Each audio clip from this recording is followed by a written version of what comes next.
This is just a sad week. Like, honestly. Hey guys, we will be your regular dose of positive vibes online. Please subscribe. What's up, Mabuhay Squad? How are you doing? Did you sleep well? I hope so. Guys, today is the saddest day ever. So, for those of you who follow the vlogs, you guys might remember our good friend Dingo Dinkelman and the Dinkelman family. They were here earlier this year, and we were so blessed to host them 2 weeks, and then for a week they went to Palawan. But in that time, we got so close to them. They were one of RJ and I's most memorable guests that we've ever hosted. Love them. But in case you guys haven't heard, Dingo passed away. It's a shock to all of us. So here's the story. A month ago, we received a message from Kirsty, his wife, saying that Dingo got bitten by a snake. So for those of you who don't know, Dingo Dinkelman is basically, he's from South Africa, and he's like a Steve Irwin. Like, he's an animal educator. He a lot of his content is with large reptiles, large African wildlife, and his main channel focuses on snakes. And he's very knowledgeable about snakes. He, advocates responsible snake ownership and all of this, right? But he often has to handle very, very dangerous venomous snakes. Now, the thing a lot of people might not know is that Dingo is actually allergic to snake venom. And I had heard that, in his snake room, apparently if he's in there long enough, he'll react. Like, he'll have runny nose, cough, and all that due to the snake venom in the air.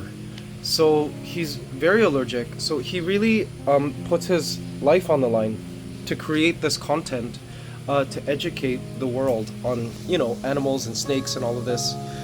But sadly, he got bit. And so Kirsty mentioned that he was placed into an induced coma. And for the past month, he's been fighting to recover from this snake bite. And he's allergic, right?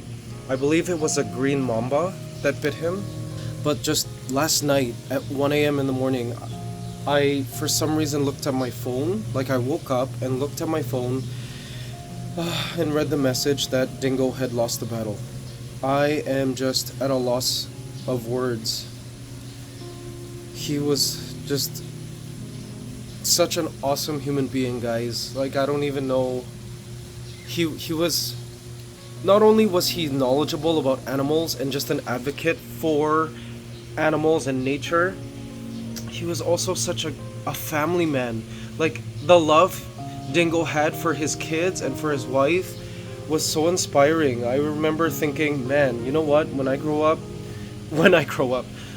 have like a family, I want to be like Dingo. Like, he's so involved in the life of his kids, like totally in love with his wife, even after so many years of being together. It was just so inspiring. And he had big dreams, guys. And I learned so many life lessons that I will never forget, just basically from hanging out with him. He was just such an inspiring guy and so brave. But it's just such a tragic loss. I really pray for his entire family, for Kirsty and for the 3 kids and for his entire family and friends there in South Africa. It's just such a devastating loss. Anyways, guys, I hate to start the vlog like this because, this channel is about positive vibes, but this is part of life. And Dingo did leave us with so many great memories, but it's just going to be such a sad day. It's also sad because yesterday we also lost our longtime pet goat. And I know that sounds funny for those of you who might be just joining us for the vlogs, but Billy, our pet goat, was honestly, he was like a constant fixture here on our farm. Every time I went over to the farm lot, he would be there looking at me, staring at me, you know, just eating his grass or whatever. And now he's gone too. And it's just, this is such a sad day. Now, I was supposed to upload an ANTSCANADA video today, possibly do a live stream, but I can't do it. I don't have it in me right now to do anything, to work. Like, it's just really sad. I might go for a run just to like help me process. That's what I usually do, strangely, when a very like hard passing away of a beloved animal or a person happens to me. I run. That's what I did when the Gaia passed away, and I think that's what I might do this morning after I finish my coffee. Guys, I'm so sad. It's so sad.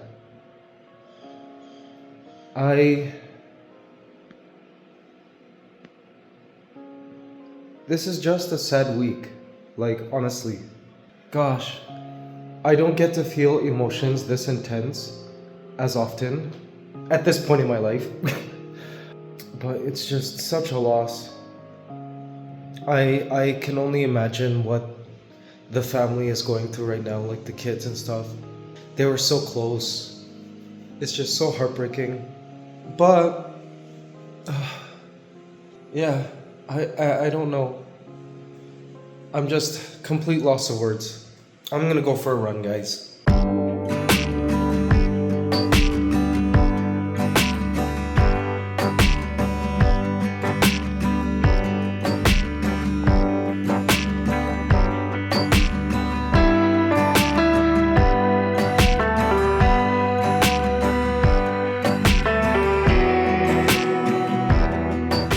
Guys, my heart is breaking because I can hear all the way from the house Eilish.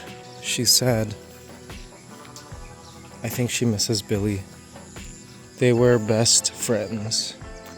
Hi. You miss Billy? I know, so do I. Okay. Let's go. I'll lead you to somewhere to eat. Hi guys. These two are the Rhode Island Reds that I hatched from incubation. They're two hens and they are just beautiful. Look at that. They're pretty much full grown now. Gorgeous. Hi guys. Breakfast is coming, promise. So it's morning. Their breakfast, which is a chopped salad of various like, you know, plant materials and fruit and vegetables, flowers, all of that. It's coming. They're hungry. Oh wait, no, it's already been served.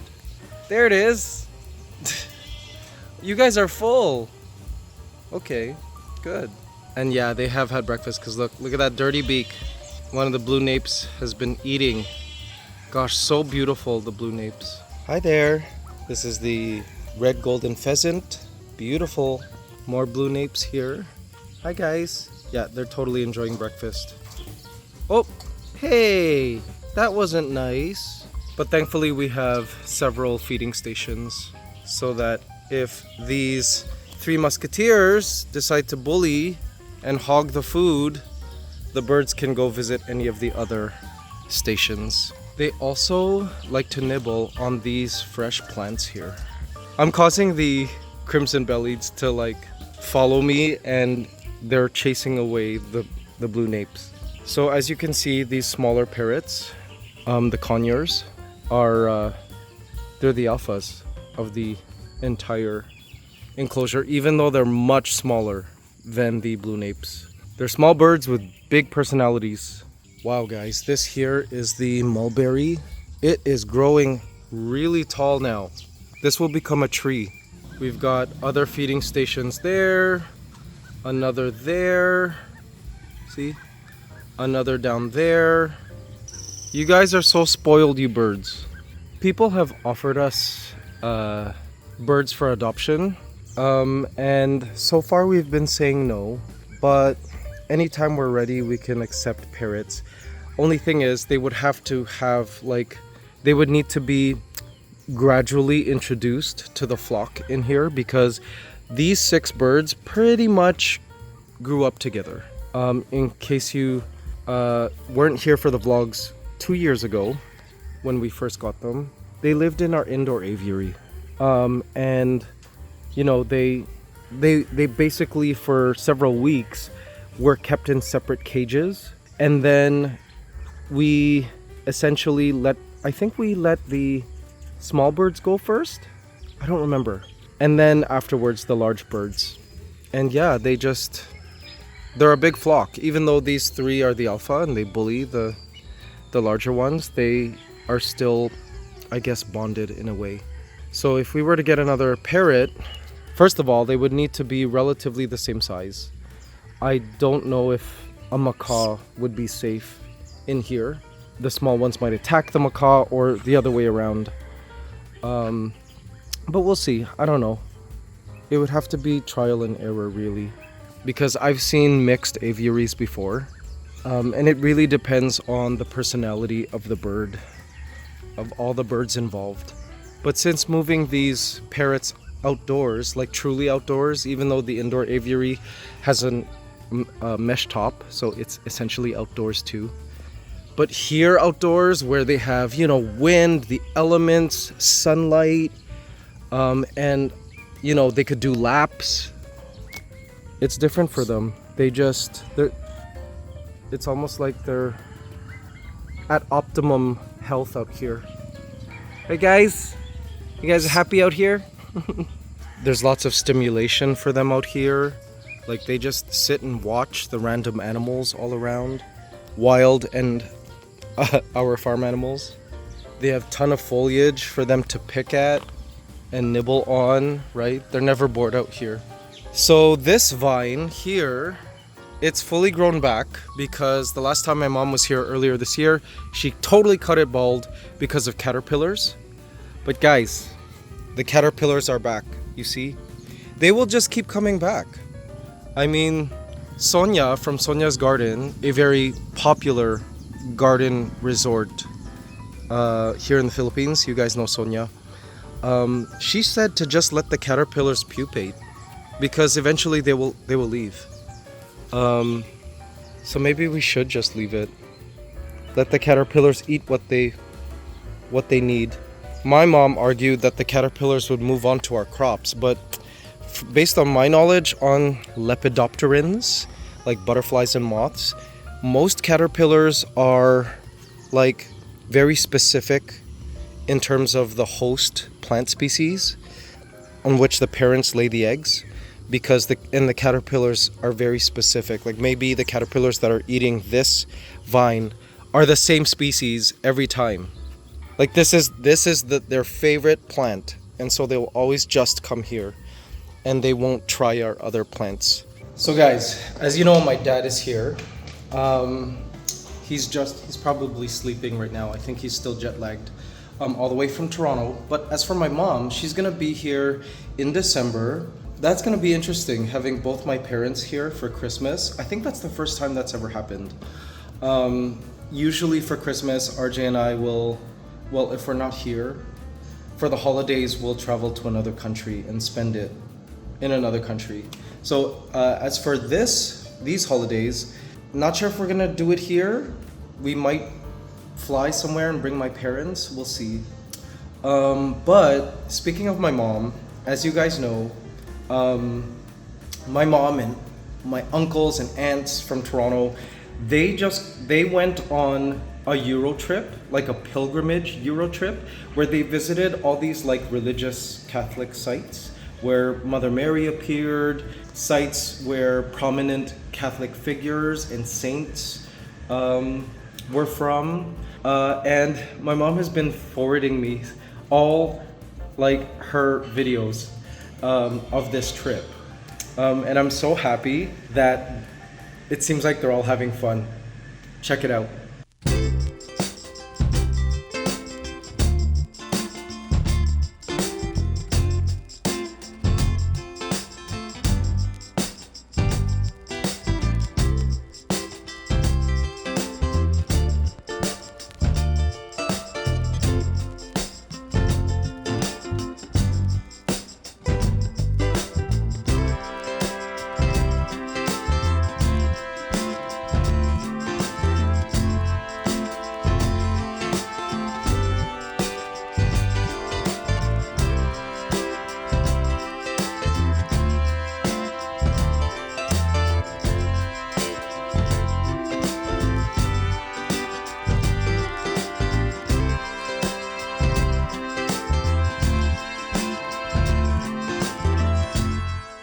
So there you have it, guys.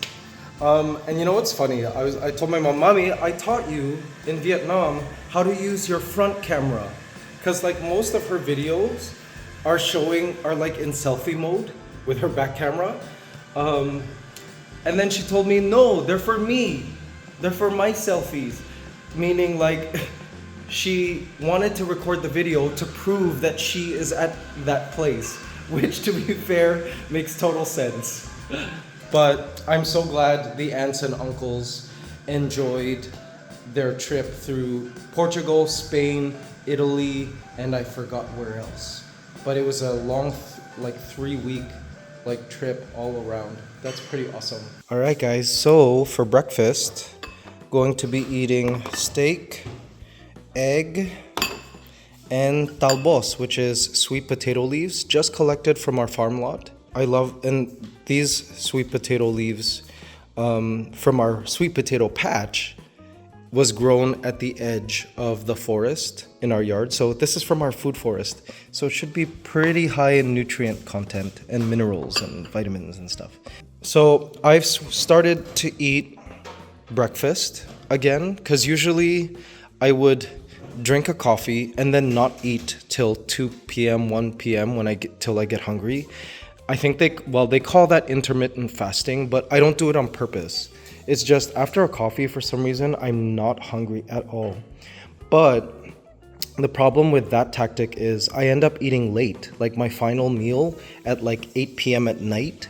Eating a big meal or eating a meal, any meal, so close to bedtime affects sleep. And so I've switched to having most of my meals during the day, even if I'm not hungry. And I'm still intermittent fasting. I still go like 12, 13, sometimes 14 hours without eating. Only I've switched over the eating towards the daytime, like when there's light outside. But the moment 6 p.m. hits, I don't eat anymore. I'm trying this tactic and it's working. My sleep is pretty deep and it's great. I feel refreshed every morning. Because guys, if you eat too close to bedtime, it affects your sleep. You'll be sleepy the next day, and this is what I found consistently. So after making this change by eating breakfast in the morning, lunch around noon, afternoon, and then final meal like around 5 p.m., it's improved my sleep. Guys, my dad's here showing us his first aid kit. Wow. That's a lot of different stuff. You know, we have this stuff. You didn't have to bring it. Which one? Oh, look, the first aid. See? Oh, Visine. Yeah. Sweet. And then I got you one. Holy, like, flossing. Oh, Ricola. I missed this. You can have some. Cough drops. Wow, I actually need some. Benylin. All right. Guys, you know Gravel. It's for like when you get seasick, when you feel like throwing up, you just take this. It's also good at making you go to sleep. Daddy, do you have a joke of the day? Oh, yes. I have.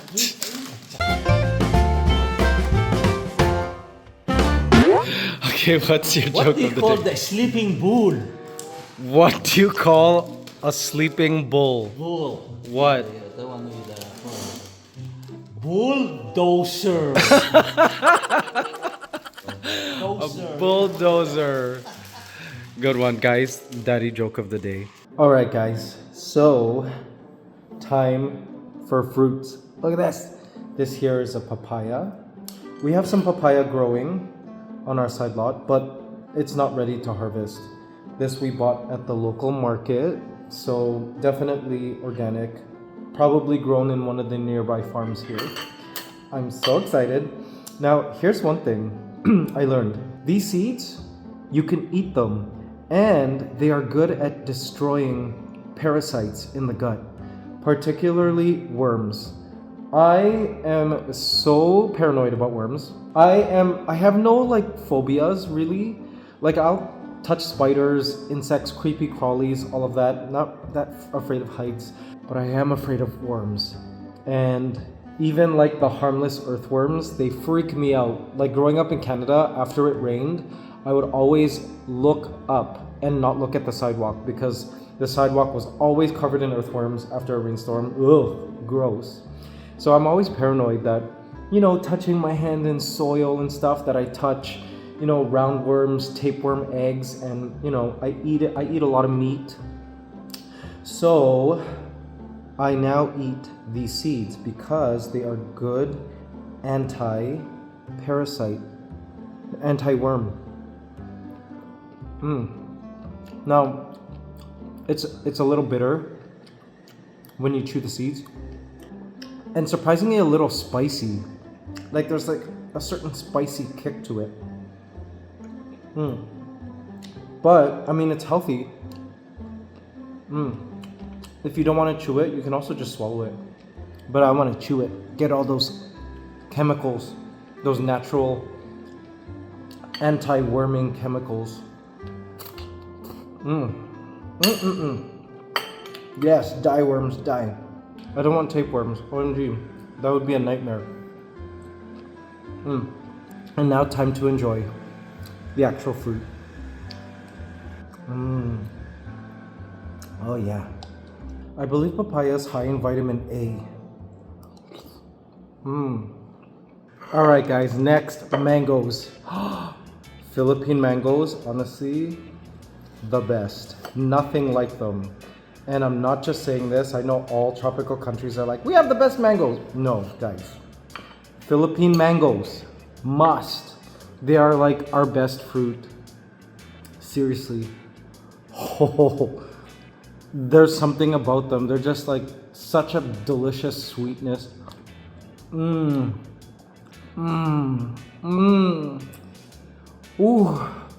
Guys, I experience God the most when I'm eating and other experiences in life. But eating, I can feel God. But when I eat mangoes, I'm like at the heart of God. I just feel His love.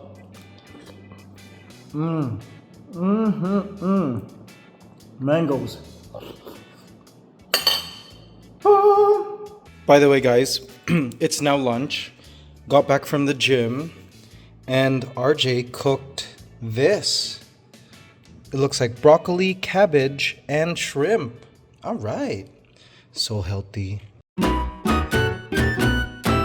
Good morning. Good morning, Mabuhay Squad. So, this is the top floor. They've completely sanded and redid our ceiling because we installed that air conditioning unit, and then we blocked up a hole that was here.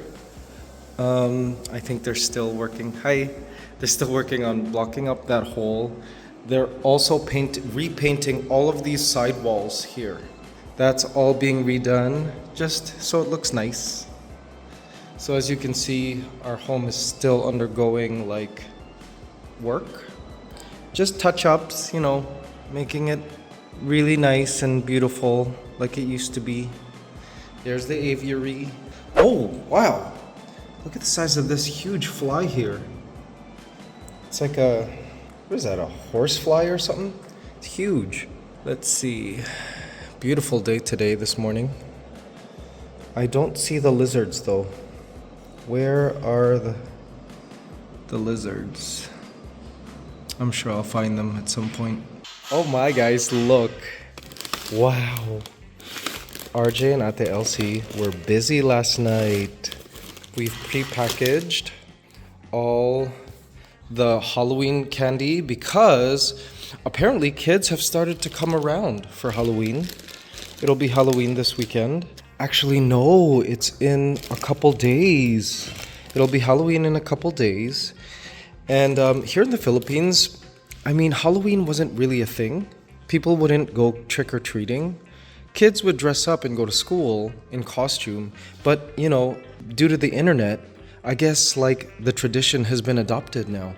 Kids come and they trick-or-treat here. So we're just gonna give them this. How cute, I love it, trick-or-treat. Love it so much. You know, I have a lot of fond memories as a kid, trick-or-treating. We used to come home with huge garbage bags of food. It was the best. But strangely, lately, I've spent a couple Halloweens in Toronto recently. And like, I think the last year we were in Toronto during Halloween and like 5 people came. Are kids not really doing trick-or-treating anymore? Or are they getting smart and only going in the rich neighborhoods? You know, I don't know what's going on over there in Canada. How about US? Like, I remember as a kid just like staying out till like 9, even 10 p.m. making sure we visited every single house in like a 5-kilometer square region, something crazy like that. Anyways. Oh, guys, there's the lizard. There's one of them anyway. And man, he's getting big. I found both of them. There they are. Awesome. This is actually my first time seeing them since we got back from our 18-day workation abroad. They're looking good. Guys, it is so windy today. Look at the bamboo forest. It is swinging. It was actually worse earlier. The bamboo was just swinging around like crazy. Look at that. So windy today. See, look at that. Whoa. On a windy day, bamboo is pretty intriguing to watch, actually. It really swings over a great distance. So yeah, guys, I was thinking about the whole topic of, you know, death and stuff. You know, just again, so tragic about Dingo. Earlier this year, lost Brian Barczyk, another animal creator and friend of ours. And then also just this month lost my aunt, my Tita Ching from Toronto. It's just crazy. This year this is the most number of deaths of people I directly know, like 1 degree of separation relationship that have passed away.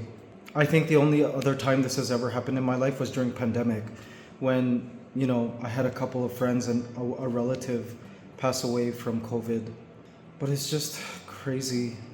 I read this article and have been reading articles about biotechnology now. They are coming close to cracking the code to immortality, as in eternal youth, like directly affecting genetics somehow, engineering, so that you can live forever. And like, you know, you'll never age. Your telomeres will not age your cells, and you'll just kind of like live forever and stay young forever, even like possibly like rejuvenate and become younger. Like technology now, guys, is crazy. And then plus in this whole like age of AI, technology and science will proceed much quicker. So they've predicted that there will be a solution to eternal life within our lifetime. I read at one article could be as soon as 5 years, which is crazy. And so I was wondering, Mabuhay Squad, if you could live forever, would you? Like if you could get one shot, like that, one needle, which will like infiltrate your body and all your cells and make you stay young forever, or like reverse your age to whatever age and just stay young forever and live forever. Would you? I've been wondering about that. And then there are these like guys like Brian Johnson from the internet, who's a billionaire who's invested lots of money into this like research of don't die, like advocacy, how to stay young, like biohacking, and just living for hundreds of years, you know. That's his dream, and he also feels like within our lifetime we will crack the code. And I wonder, like, would you guys want to live forever? Me personally, I think I would. I would take that. I would want to live forever. Although I do know that the dying process, it's not that I know, because there's no proof of life after death, but just something in me feels like this is not the end. After we die, a veil lifts, and you know, another dimension of ourselves just comes to be, and like the journey continues and it keeps going. Like the spirit, like this earth is just one station of the journey of whatever journey we're on. That's what I believe. And I feel like that's part of the beautiful process that we're all on. So imagine if you live forever on earth, and what's beyond this earthly realm is even more fantastical and like amazing. Maybe living forever is not really a good thing, you know? These are the things I think about. Like, maybe death is part of the process, like losing a tooth as you grow older. I don't know, going through puberty. Like it's a part of the journey that we're all on. And when I think about that, maybe living forever isn't such a good thing. But I think if given the choice, I would want to live for like hundreds of years until one day I decide, you know what? I'm tired of this physical world.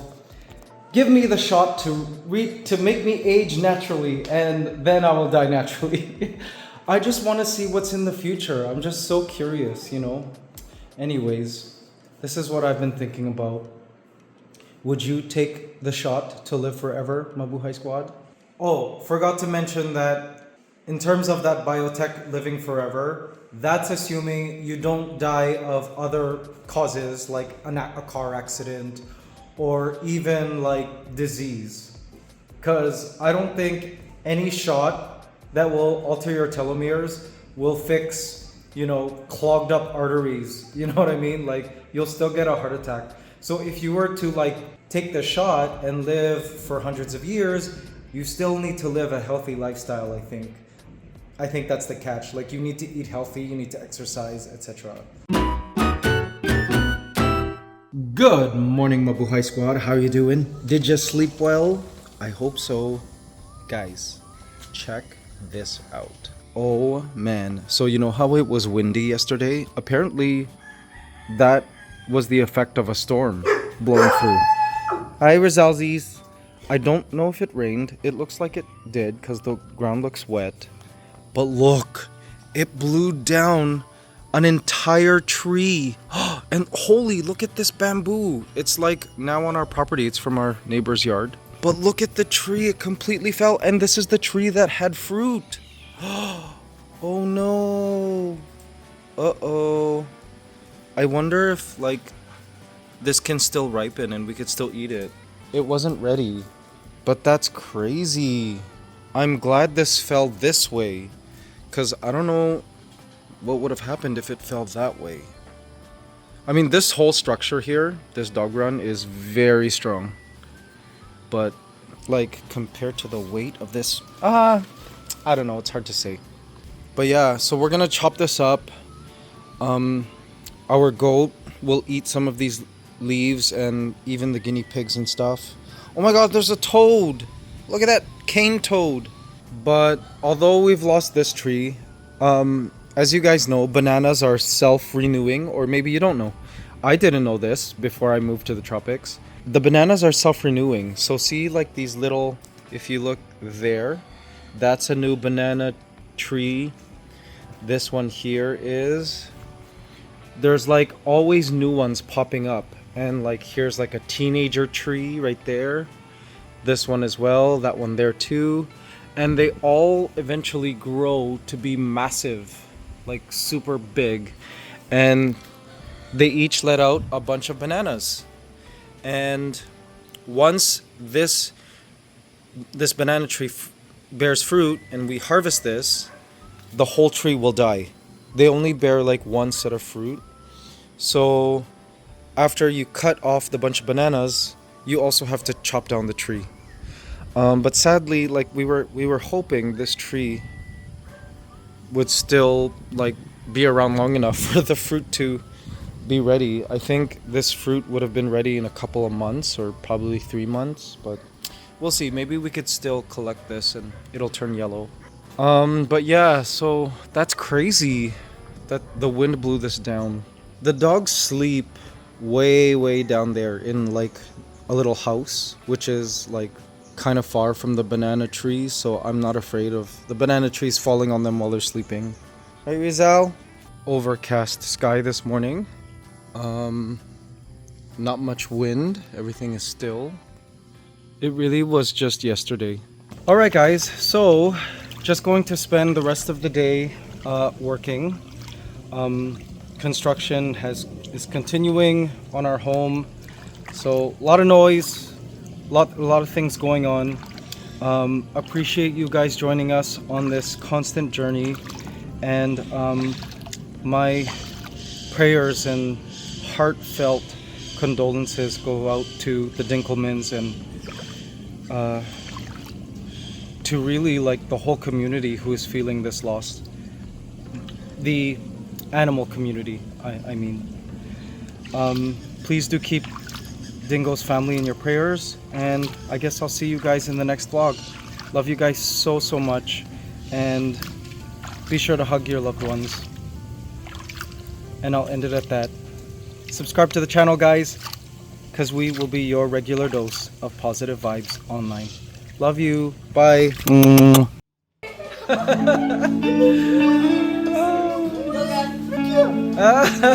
This is having the best time of my life.